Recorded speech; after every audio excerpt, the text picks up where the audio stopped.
Hi everyone, welcome to Amazon DynamoDB theory tutorial. I am Arakya Das. In this tutorial, we will learn about DynamoDB, the core components, the various features and options available in the DynamoDB. Now, let's go into the details. DynamoDB overview. Amazon DynamoDB is a serverless, NoSQL, fully managed database and provides single-digit millisecond performance and high availability. It eliminates the scaling and operational complexities of relational databases. As a NoSQL database provides strong read consistency and ACID transactions, atomicity, consistency, isolation, and durability for building enterprise applications. We can build end-to-end serverless applications in integration with other AWS services such as AWS Lambda. Insert data to tables using JavaScript object notation, that is JSON, and open data interchange format that represents data as a collection of key value pairs. Next, the core components of DynamoDB. Tables. DynamoDB stores data in tables similar to relational databases, but not in tabular format, but as key value pair. A table is a collection of items. Next, let's see what's an item. These are similar to rows, records, or tuples in other databases, and an item is a collection of attributes. Next, let's see what's an attribute.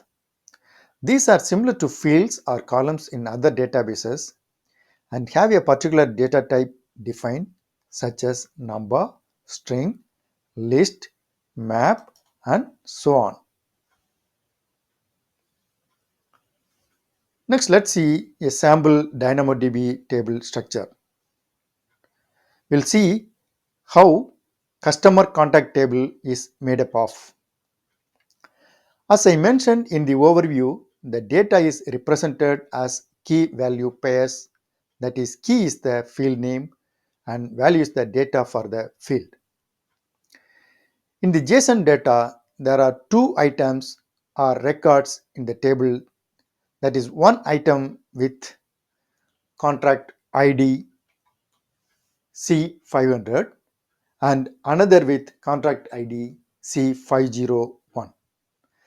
There are four attributes or fields such as customer ID, contract type, contract details, valid flag.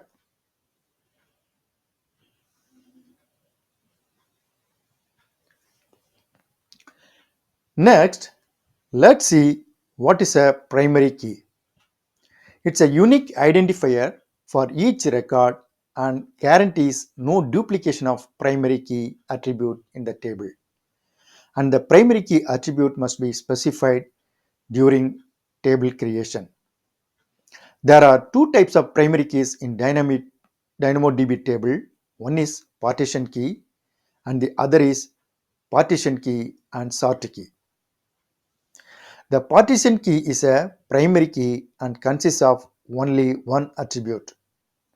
The partition key and sort key is similar to composite primary key in RDBMS and it consists of two attributes. The first attribute being the partition key and the second attribute being the sort key. Next, let's see about indexes. What is an index? Database indexing is a data structure technique specifically designed to improve the speed and efficiency of data retrieval operations on a database, mainly used when a select query is executed against a table. Secondary indexes. A secondary index enables to query the data in the table using an alternate key in addition to queries against the primary key, and a table can have one or more secondary indexes. There are two kinds of secondary indexes in DynamoDB table.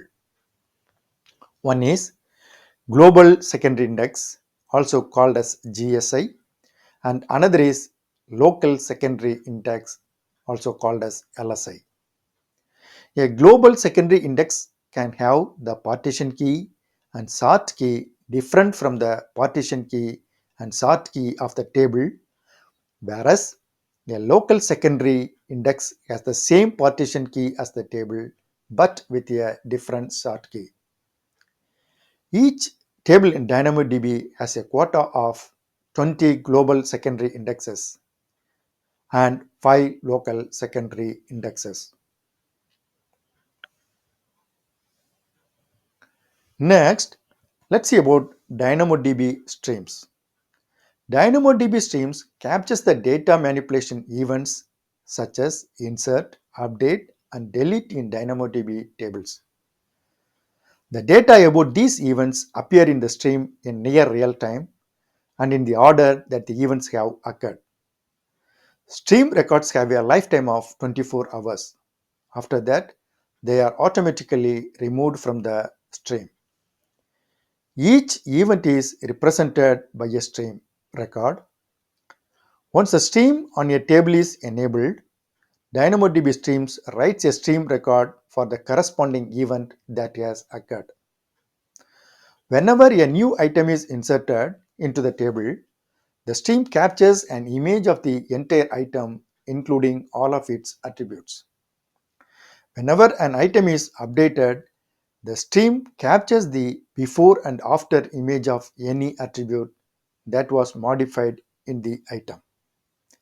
Whenever an item is deleted from the table, the stream captures an image of the entire item before it was deleted. Next, throughput capacity. A table's throughput mode determines how the capacity of a table is managed and also the cost for the read and write operations performed on the tables. There are two throughput modes in DynamoDB table. One is on-demand mode and the other is provisioned mode. Let's see the differences between the two. In on-demand mode, DynamoDB automatically scales up or down to accommodate the most demanding workload traffics without capacity planning. In this mode, we only pay for the throughput actually consumed, that is, we are billed per read or write request and not for the unused idle capacity. In provision mode, we need to specify the table's provisioned throughput capacity during table creation, that is, the number of read or write capacity per second. The cost is calculated as pay for the hourly read or write capacity provisioned, not an actual consumption. We need to manually configure the auto-scaling policy to scale up or down as per the application workload traffic. Next, read consistency. DynamoDB provides read committed isolation and ensures that read operations always return committed values for an item. The read will never retrieve an item for which the write did not succeed. There are two types of read consistency. One is eventually consistent reads and the other is strongly consistent reads. Now, let's see what's an eventually consistent read. Eventually consistent is the default read consistent model for all read operations. Issuing eventually consistent reads to a DynamoDB table or an index, the responses may not reflect the latest item of the most recently completed write operation. If the read request is repeated after a while, the response should eventually return the more recent item. Eventually consistent reads support tables, local secondary indexes, global secondary indexes, and DynamoDB streams. Eventually consistent reads are half the cost of strongly consistent reads. Next, let's see about strongly consistent reads. Read operations such as getItem, query, and scan on the DynamoDB table return a response with the most up-to-date data, consisting of all successful prior write operations. Strongly consistent reads support tables and local secondary indexes and does not support a global secondary index or a DynamoDB stream. Next, let's see a unique feature of DynamoDB table called TTL, that is time to live. TTL is a cost-effective method for deleting items that are no longer relevant. Based on the expression timestamp configuration, DynamoDB automatically deletes expired items within a few days of their expiration time without consuming write throughput. The TTL need to be enabled on a table, then define a specific attribute to store the DTL expiration timestamp. The timestamp must be stored in Unix epoch time format at the seconds granularity. Though not relevant to this tutorial, I will just explain about the Unix time.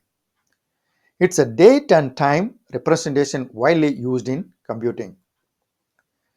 Unix time measures by the number of non-leap seconds that have elapsed since 00 hours, 00 minutes, 00 seconds UTC on 1970 January 1st, the Unix epoch. Next, let's see about the DynamoDB API. DynamoDB APIs are used to interact with applications, and there are two types of API operations. One is control plane operation and the other is data plane operation. Control plane operations are used to create and manage DynamoDB tables, indexes, and streams like DDL in SQL. Let's see control plane operation APIs one by one. The create table API is used to create a new table, one or more second indexes, and enable DynamoDB streams. The descriptive table API provides information about a table and the index information of the corresponding table. The list tables API returns the names of all the tables in a list format. The update table API modifies the configuration settings of a table, indexes DynamoDB streams, and creates or removes new indexes on a table. The delete table API deletes a table and all dependent objects of that table. Next, the data plane operations API. Data plane operations perform create, read, update, and delete, also called CRUD operations on data in a table like DML operations in SQL. Let's see data plane operation APIs one by one. For creating data, the put item API inserts a new item or replaces the old item with a new item on the table. And batch write item API inserts or deletes multiple items in one or more tables. For reading data, the get item API retrieves a single item from your table with a given primary key, and batch get item retrieves multiple items from multiple tables up to the size of 16 MB.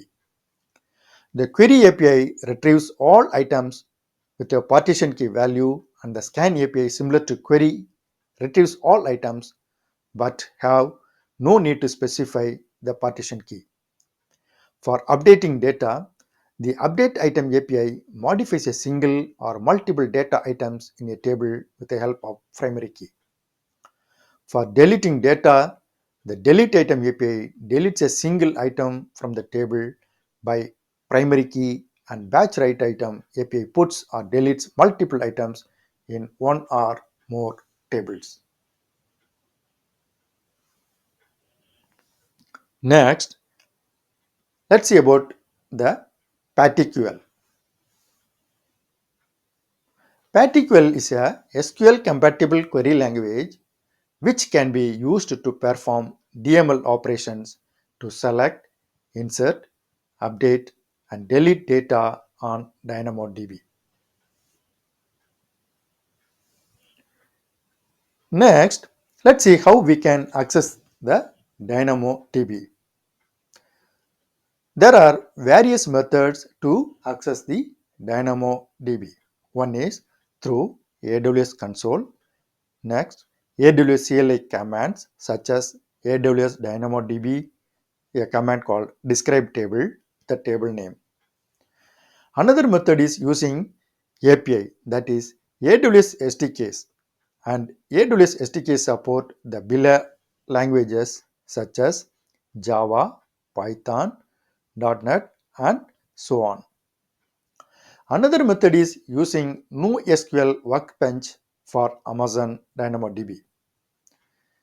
NoSQL Workbench for Amazon DynamoDB is a cross-platform client-side GUI application for database development and operations and includes DynamoDB local as an optional part of the installation process, which makes it easier to model data in DynamoDB local.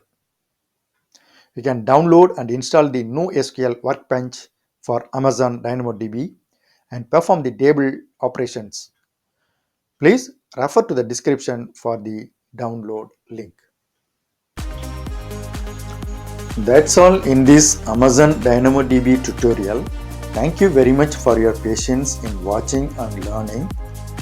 Finally, a simple request, please like, subscribe and share to your friends if you found this video useful. Once again, thank you very much.